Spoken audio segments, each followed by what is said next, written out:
పంచాయతీరాజ్ వ్యవస్థను బలోపేతం చేయాలనే ఉద్దేశంతోనే కూటమి ప్రభుత్వం పనిచేస్తుందని AP deputy CM Pawan Kalyan అన్నారు.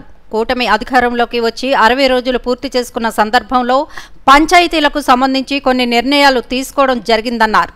దీనిలో భాగంగా జాతీయ ఉపాధి పథకంలో నిధులకు సంబంధించి 13,326 గ్రామ పంచాయతీల్లో ఏ అభివృద్ధి పనులు చేయాలో ఆ స్థానిక ఎమ్మెల్యేతో పాటు పంచాయతీ సర్పంచ్, ప్రజా ప్రతినిధులతో పాటు ప్రజలు కూడా కలిసి గ్రామసభ తీర్మానం చేసేలా ఆదేశాలు జారీ చేయడం జరిగిందని, ఒకే రోజు రాష్ట్రంలో ఉన్న అన్ని పంచాయతీల్లో గ్రామసభను ఏర్పాటు చేస్తామన్నారు. అలాగే జలజీవన్ మిషన్ పథకంలో సర్వే చేపట్టి నూతన పైప్ లైన్లు ఏర్పాటు చేసి గ్రామాల్లో నీటి కొరత లేకుండా చేస్తామన్నారు.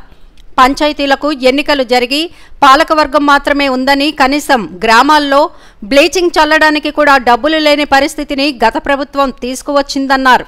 కనీసం గ్రామ పంచాయతీ నిధులు కూడా ప్రభుత్వం గ్రామాల అభివృద్ధికి ఉపయోగించలేదని అన్నారు. గ్రామ పంచాయతీల వ్యవస్థ పటిష్టం చేసే దిశగా కూటమి ప్రభుత్వం పనిచేస్తుందని వెల్లడించారు. కూటమి ప్రభుత్వ ఆధ్వర్యంలో అత్యంత పకడ్బందీగా ప్రణాళిక రచన చేయడానికి ఈ సర్వే నిర్వహిస్తున్నాం. ఒకసారి ఈ డేటా పాయింట్స్ అన్ని రాగానే ఏ పంచాయతీల్లో నీళ్ళు వస్తున్నాయి, ఏ పంచాయతీల్లో పైప్ లైన్లు డ్యామేజ్ అయినాయి, అసలు గత ప్రభుత్వం చేసిన 4,000 కోట్ల రూపాయల ఖర్చు నిజంగా ఆ ఉద్దేశింపు పనులకి జరిగిందా లేదా, వీటన్నిటిని కూడా ఈ పల్స్ సర్వేలు మనకి తెలిసి వస్తాయి. దీని సమూలంగా ప్రజలందరికీ సమీప భవిష్యత్తులో తెలియజేస్తాను. అలాగే గ్రామ పంచాయతీలు, పంచాయతీరాజ్ వ్యవస్థ బలోపేతం కావాలంటే సర్పంచ్ వ్యవస్థ చాలా కీలకమైంది. గత ప్రభుత్వం పంచాయతీ ఎన్నికలు సరిగ్గా నిర్వహించలేకపోవడం వల్ల మనకు నిధులు రాలేకపోయినాయి. చాలాసార్లు మేము అధికారంలోకి రాకముందు పంచాయతీ మనకి సర్పంచ్లందరూ మా దృష్టికి తీసుకొచ్చింది ఏంటంటే, కనీసం మాకు బ్లీచింగ్ పౌడర్ కూడా మాకు కొనుక్కునే డబ్బులు లేవు మా దగ్గర. వాళ్ళ అకౌంట్లో పడ్డా కానీ డబ్బులు ఈ ప్రభుత్వం ఈ డిస్కౌంట్స్కి అని చెప్పి డబ్బులు తీసేసుకున్నారు. సో పంచాయతీల నిర్వహణకి ఎన్నికలు జరిగినాయి కానీ పంచాయతీల నిర్వహణకి సంబంధించి ఏ విధంగా వారికి సరైన ఆర్థిక పరిపుష్టి జరగలేదు. నిధులు పడ్డాక ఆ నిధుల దుర్వినియోగం జరిగింది, అది మీ అందరికీ తెలిసిందే. దానికి మరింత వివరంగా ఎప్పటికప్పుడు తెలియజేస్తాం. సో ముఖ్యంగా పంచాయతీరాజ్ వ్యవస్థని, సర్పంచ్ వ్యవస్థని బలోపేతం చేయాలన్నదే మా కూటమి ప్రభుత్వం తాలూకు ఆశయం, ఆకాంక్ష.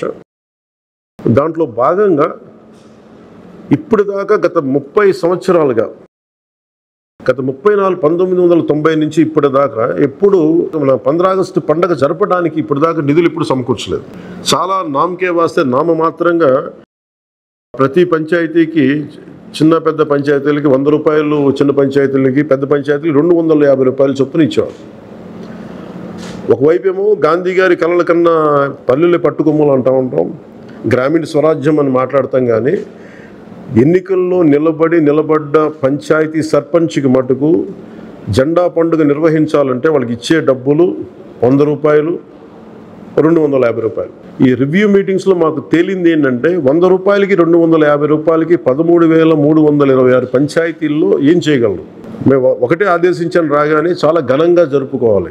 గాంధీ గారి ఈ గ్రామ స్వరాజ్యాన్ని నిజంగా మనం ముందుకు తీసుకెళ్లాలంటే ఆ స్టేట్మెంట్ చాలా బలంగా ఇవ్వాలి. 1994లో ఇచ్చిన జీవో 100 రూపాయలు, 250 రూపాయలు, ఒకటి స్వాతంత్ర దినోత్సవానికి, 2 గణతంత్ర దినోత్సవానికి, వాటిని పెంపొందించేలాగా, వాటిని పెంచేలాగా ఒక కీలకమైన నిర్ణయం తీసుకుంది ఈ కూటమి ప్రభుత్వం.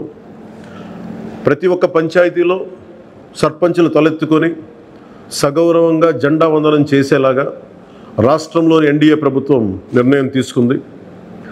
ఆగస్టు 15న స్వాతంత్ర దినోత్సవ వేడుకల నిర్వహణకు నిధులు కొరత లేకుండా చేశాం. చిన్న పంచాయతీలకి 10,000 రూపాయలు, మేజర్ పంచాయతీలకి 25,000 రూపాయల చొప్పున నిధులు సమకూరుస్తున్నాం. దానికోసమని జీవోను కూడా రిలీజ్ చేశాం. దీనిని పంచాయతీ సర్పంచులు దీన్ని పూర్తిగా సద్వినియోగం చేసుకోమని నేను విన్నవించుకుంటా ఉన్నాను. ఇప్పటి వరకు పంచాయతీలకి ఇంత పెద్ద స్థాయిలో ఆగస్టు 15, జనవరి 26 వేడుకలకు నిధులు ఇచ్చింది లేదు. 34 సంవత్సరాలుగా 1990 నుంచి ఈ మొత్తం ఇప్పటిదాకా పెంచలేదు. 34 సంవత్సరాలుగా ఈ పండగలకి, జెండా వందనం పండగ కానీ, గణతంత్ర దినోత్సవానికి కానీ 100 రూపాయలు, 200 రూపాయలు చొప్పున ఇచ్చేవాళ్ళు. ఈ మొత్తాన్ని గణనీయంగా పెంచాలని చెప్పి కూటమి ప్రభుత్వం నిర్ణయం తీసుకొని జీవో జారీ చేసింది. 13,326 పంచాయతీల్లో ఘనంగా గౌరవంగా స్వాతంత్ర దినోత్సవ వేడుకలు సాగాలన్నదే మా కూటమి ప్రభుత్వం ఉద్దేశం. ఇప్పటి వరకు సర్పంచులు అతి స్వల్ప మొత్తాలతో వేడుకలను ఘనంగా చేయలేకపోయేవాళ్ళు. ఈ విషయం నా దృష్టికి వచ్చింది రివ్యూస్లో.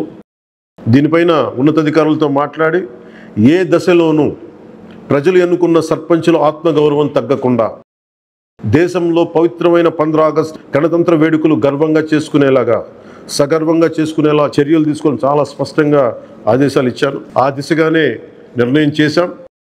5,000 లోపు ఉన్న జనాభా ఉన్న గ్రామాలకి 10,000 రూపాయలు, 5,000 పైబడ్డ జనాభా ఉన్న గ్రామాలకి 25,000 రూపాయల చొప్పున నిధులు అందిస్తాం. గాంధీ మహాత్ములు కలలుగన్న గ్రామ స్వరాజ్యం సిద్ధించాలన్నదే మా కూటమి ప్రభుత్వం తాలూకు తపన, ఆకాంక్ష. అందులో భాగంగానే పంచాయతీలకి తీర్చిదిద్దే ప్రక్రియకు శ్రీకారం చుట్టాం. ఈ ఆగస్టు 15 నుంచి పారిశుద్ధ నిర్వహణ, రక్షిత తాగునీటి సరఫరా, మౌలిక వసతులతో కల్పనతో గ్రామాలు సర్వతోముఖాభివృద్ధి దిశగా అడుగులు వేస్తున్నాం. గౌరవ సర్పంచులందరికీ నా విజ్ఞాపన, ప్రభుత్వం నుంచి విన్నపం, ఆగస్టు 15 నాటి వేడుకల్లో అందరి భాగస్వామ్యం ఉండాలి. పంచాయతీ పరిధిలోని పాఠశాలల్లో వ్యాసరచన, క్విజ్, డిబేట్ పోటీలు, క్రీడా పోటీలు నిర్వహించాలని కోరుకుంటా ఉన్నాం. ఉపాధ్యాయులు భాగస్వామ్యంతో వీటిని నిర్వహించాలని కూడా ఆదేశాలు ఇచ్చాం. గ్రామంలో స్వాతంత్ర సమరయోధులు, రక్షణ రంగంలో పనిచేసిన వారు, ముఖ్యంగా పారిశుద్ధ్య కార్మికులకు సత్కారాలు చేయాలి. గౌరవ ప్రధానమంత్రి గారు ఎప్పుడు కూడా పారిశుద్ధ్య కార్మికులకు ఏ స్థాయిలో గౌరవించారో అందరికీ తెలిసిందే. రాష్ట్ర ఎన్డీఏ ప్రభుత్వం కూడా ఆ దిశలోనే గౌరవ ముఖ్యమంత్రి శ్రీ నారా చంద్రబాబు గారి ఆధ్వర్యంలో పారిశుద్ధ్య కార్మికులకు అదే గౌరవం ఇవ్వడం జరుగుతుంది. సో ఈ విధంగా మేమందరం బలంగా చాలా కీలకంగా పనిచేస్తూ ముందుకెళ్తున్నాం. దీని అందరికీ ప్రజలందరూ ఆశీస్సులు కావాలి. సర్పంచ్ వ్యవస్థని, పంచాయతీరాజ్ వ్యవస్థని బలోపేతం చేసే విధంగా ఈ ప్రభుత్వం ఉంటుందని మీ అందరికీ తెలియజేసుకుంటూ ఒకే ఒక విన్నపం, ఇది పర్యావరణానికి పరిమితులకు లోబడి పర్యావరణ పరిరక్షించేలా ఈ పండుగ ఉండాలి. ప్లాస్టిక్ వాడటం కంటే కూడా జెండాలకి ఆల్టర్నేట్గా ముఖ్యంగా మన చేనేత జెండాలు ఏదైనా వాడండి. అలాగే ఇప్పుడు నేను పెట్టుకుంది కూడా పర్యావరణానికి హాని కలిగించింది. ఇది దీంట్లో సీడ్ ఉంటుంది, దీంట్లో ప్లాంట్ అని చెప్పి ఒక సంస్థ ఏదో ఉంది, వాళ్ళు ఇచ్చింది. మేము ఈ స్థాయిలో మీకు దొరికినంత దాంట్లో పర్యావరణాన్ని పరిరక్షించేలాగా ప్లాస్టిక్ మన జెండా పండుగ అని చెప్పి ప్లాస్టిక్ అంతా రోడ్ల మీద పడేస్తాం. అలా కాకుండా చాలా బాధ్యత అందరూ జరుపుకోవాలి అని తెలియజేసుకుంటూ సెలవు తీసుకున్నాను. జై హింద్.